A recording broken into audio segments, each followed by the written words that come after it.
Het belangrijkste nieuws van Curaçao in het Nederlands. Extra Journaal. Vers van de pers. Welkom bij Extra Journaal. Fijn dat u weer kijkt. We hebben het belangrijkste nieuws voor u op een rij gezet.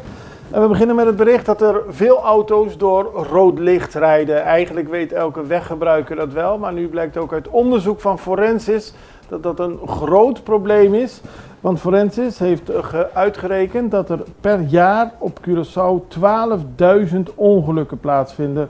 Dat komt neer op ongeveer 35 ongelukken per dag.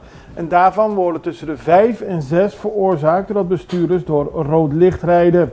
De piekuren waarin de meeste verkeersongelukken plaatsvinden zijn in de ochtend, wanneer de mensen naar hun werk en school gaan, en in de namiddag wanneer ze weer naar huis gaan.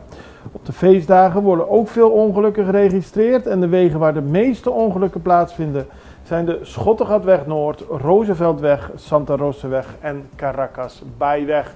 En zoals bekend is het eerste dodelijke verkeersslachtoffer dit jaar gevallen, ook doordat iemand door rood licht reed en toen tegen een auto aanknalde. En daar is een van de inzittenden overleden. Dus mensen, pas op. Huis in brand, Tortolaweg. We hebben beelden van een brand in een huis in Tortolaweg die gisteren plaatsvond. De brandweer kreeg een melding, is er naartoe gegaan, maar er kon niet veel meer gedaan worden. Een groot deel van de binnenkant van het huis is verbrand.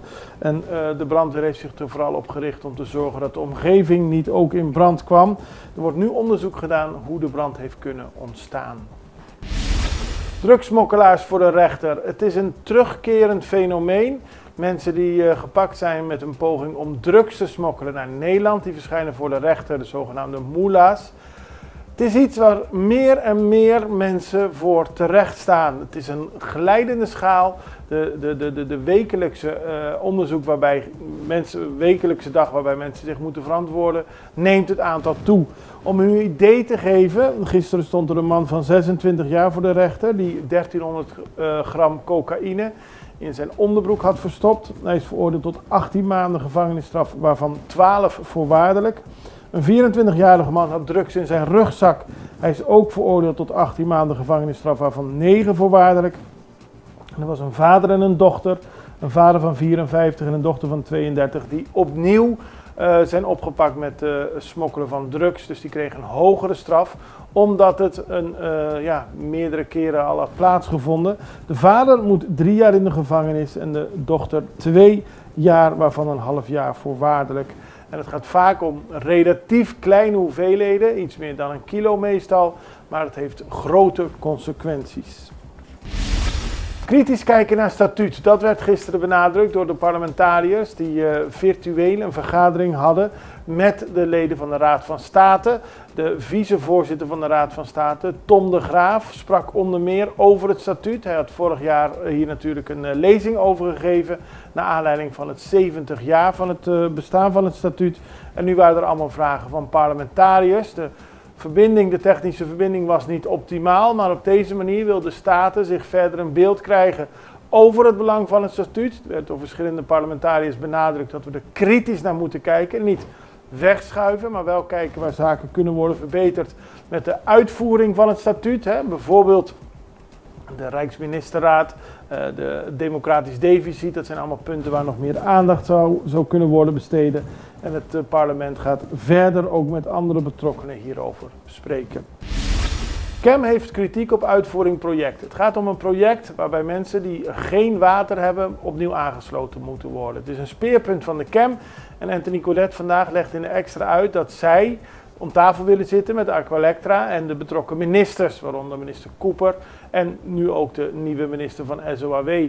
We hadden al gemeld dat het gesprek had plaatsgevonden, dat is toen niet doorgegaan. Nu gaat er opnieuw een gesprek plaatsvinden, maar Codet benadrukt dat ook de mensen die een boete hebben gekregen voor het rommelen, het sjoemelen met hun wateraansluiting, weer aangesloten moeten worden. Het gaat om mensen die 5000 gulden extra moeten betalen omdat ze gesjoemeld hebben met hun wateraansluiting.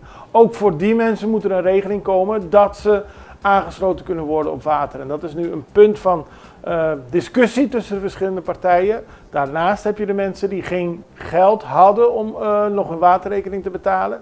Daar wordt een speciale regeling voor getroffen dat ze weer aangesloten worden. Corendon bundelt krachten met de UOC, met de universiteit. Dat hebben ze de Corendon vandaag bekendgemaakt. Het gaat om een opleiding Internationaal Hospitality and Tourism Management, waarbij samengewerkt wordt met Corendon. Samen met 15 tweedejaars studenten onderzocht Corendon de impact van single-use plastic binnen Corendon Mangrove Resort en de Corendon The Riff Resort. De studenten brachten verbeterpunten in kaart en deden concrete aanbevelingen voor vermindering van plasticvervuiling. Deze bevindingen werden vorige week gepresenteerd en Corendon is blij dat ze op deze manier kunnen samenwerken met de universiteit, kunnen gebruik maken van de kennis en ook iets goeds voor Curaçao op papier kunnen zetten. Bibliotheek Diana Lebax in Den Haag. Het is een primeur, Curaçaose bibliotheek. Die is geopend in het Curaçaohuis en die is vernoemd naar de overleden schrijfster Diana Lebax. De collectie van de bibliotheek is een indrukwekkende collectie met boeken over de Antillen. Die was al in 2017 geschonken, maar bleef jarenlang onbenut.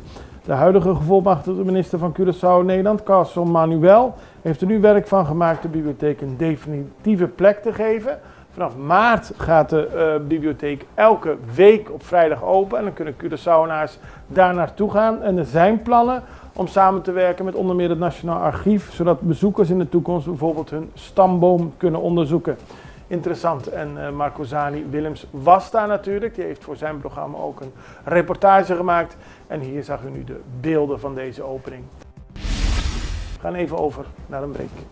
Extra in Nederland. Van Amsterdam tot Arnhem, van Groningen tot Maastricht, Extra is erbij. Volg Extra Digitaal en blijf op de hoogte van de belangrijkste ontwikkelingen in Nederland. Extra Digitaal is te zien op verschillende platforms en kanalen zoals WhatsApp, YouTube, Facebook, Instagram en ook TikTok.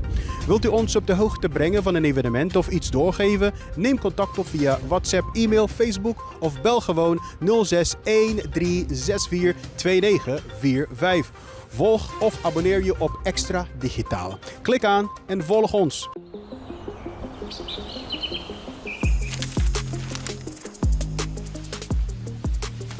Welkom op Curaçao, een van de mooiste eilanden in de Caribiën, een ware parel. En het is een eiland waar je van heel veel zaken kunt genieten. Van de natuur, van de zee, van het eten, van de mensen en zoveel meer. Curaçao is een eiland waar heel veel gebeurt op het gebied van politiek, cultuur, sport en zoveel meer. En Extra Journaal brengt het belangrijkste nieuws van Curaçao. Maar we hebben ook aandacht voor al het nieuws op Bonaire en Aruba en op de bovenwinden, Saba, Sint Maarten en Sint Eustatius. En we belichten al het nieuws van alle kanten. Het nieuws is duidelijk, actueel en vers van de pers. Extra Journaal, elke werkdag op Salto. Op Curaçao zijn we de hele dag bezig met het maken van Extra Journaal. Volg ons op je favoriete Amsterdamse zender, Tauro.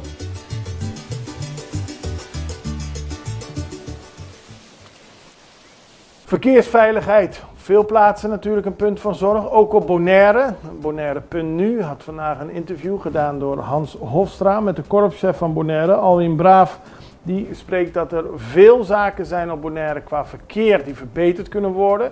Wie de politiebericht in de gaten houdt, ziet dat er ook veel meer gecontroleerd wordt. Dronken rijden, mensen in de laadbak, het niet volgen van de regels, het rijden zonder papieren. Het zijn allemaal problemen die bestaan en die volgens hem groeiend zijn. En hij benadrukt dat er geen gedoogbeleid is. De politie zal hard blijven optreden tegen mensen die zich niet aan de verkeersregels op Bonaire houden. Dan gaan we naar Soul Beach Festival. Dat vond jarenlang in Aruba plaats en is nu vertrokken naar Sint Maarten. Volgens de minister van Financiën, Marinka Gums, moet onderzocht worden wat de reden is dat Soul Beach niet langer op Aruba is, maar juist op Sint Maarten. Tegelijkertijd wil ze wel benadrukken dat het festival doorgaat, los van het onderzoek. En ook hoofdorganisator Mark Atkins heeft dat bevestigd. Hij verklaarde dat het contract al is ondertekend en de betalingen zijn gedaan. Ook is de promotie al in volle gang. Maar toch wil de minister van Financiën weten waarom Aruba het festival stopzette. Wordt vervolgd. CCC staat stil bij het 75-jarige bestaan. Dat werd afgelopen zondag gevierd in het Centro Cultural Curaçao. In het Nederlands is de afkorting CCC. Dat bevindt zich in Emmastad. En daar werd teruggeblikt op de activiteit in 2024 en gekeken naar de plannen voor 2025. Ik CCC bestaat 75 jaar, dus daar werd ook belang aan gehecht. En er werd gekeken wat er allemaal kan worden gedaan op cultureel gebied. En er werd een gedenkbord onthuld met de namen van alle voorzitters die CCC sinds de oprichting hebben geleid. Een interessante bijeenkomst. En tot slot gaan we nog naar internationaal nieuws. Colombia die bevindt zich in een hele vervelende situatie met het toenemende geweld. En volgens de president Petro is dat de schuld van een buitenlandse macht die het gebied bezet. Het gaat dan in Catatumbo, in het gebied met de grens met Venezuela, waar veel geweld heeft plaatsgevonden. In de afgelopen 10 dagen zijn 50.000 mensen op de vlucht gedreven en er zijn in totaal bijna 100 mensen omgekomen. Volgens Gustavo Petro is het het gevolg van bloedige gevechten tussen linkse guerrillagroepen. Het is de teelt van de cocablad die het geweld aantrekt. Maar, hij benadrukt ook, buitenlandse mogendheden bemoeien zich er ook mee en zorgen daarmee voor veel problemen. Daarmee zijn we aan het einde gekomen van deze aflevering van Extra Journaal. We zijn er morgen weer en ik hoop u ook. Tot ziens!